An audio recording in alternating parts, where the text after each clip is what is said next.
পশ্চিমবঙ্গের ৩৪ বছরে বামফ্রন্ট শাসনের দ্বিতীয় এবং শেষ মুখ্যমন্ত্রী বুদ্ধদেব ভট্টাচার্যের জীবনাবসান হলো। বয়স ছিল ৮০ বছর। বৃহস্পতিবার সকালে এই খবর জানান তার সন্তান সুচেতন ভট্টাচার্য।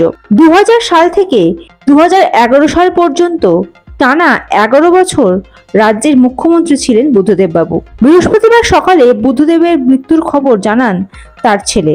তিনি বলেন, সকালেও বুদ্ধদেব প্রাতরাশ করেছিলেন, তারপরে তিনি অসুস্থ হয়ে পড়েন।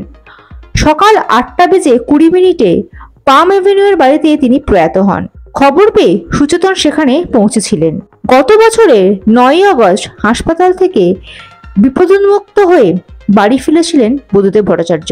২৯ জুলাই আশঙ্কাজনক অবস্থায় তাকে ভর্তি করানো হয়েছিল দক্ষিণ কলকাতার আলিপুরের একটি বেসরকারি হাসপাতালে। বেশ কয়েকদিন তাকে ভেন্টিলেশনে রাখা হয়।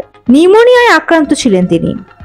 ফুসফুস এবং শ্বাসনালীতে মারাত্মক রকমের সংক্রমণ ধরা পড়েছিল। হাসপাতালে প্রথম কয়েকদিন মূলত আচ্ছন্ন অবস্থাতেই ছিলেন বুদ্ধদেব ভট্টাচার্য, তবে ক্রমশ তিনি চিকিৎসায় সাড়া দেন। ১২ দিনের মাথায় ছেড়ে দেওয়া হয়েছিল তাকে। বাড়িতে ফিরেও অবশ্য কঠোর বিধিনিষেধের মধ্যে রাখা হয়েছিল তাকে। দীর্ঘদিন ধরেই গুরুতর শ্বাসকষ্টজনিত সমস্যাতে ভুগছিলেন বুদ্ধদেব ভট্টাচার্য। অসুস্থতার কারণে শেষ কয়েক বছর কার্যত গৃহবন্দী ছিলেন তিনি। আগেও একাধিকবার হাসপাতালে ভর্তি করানো হয়েছিল তাকে।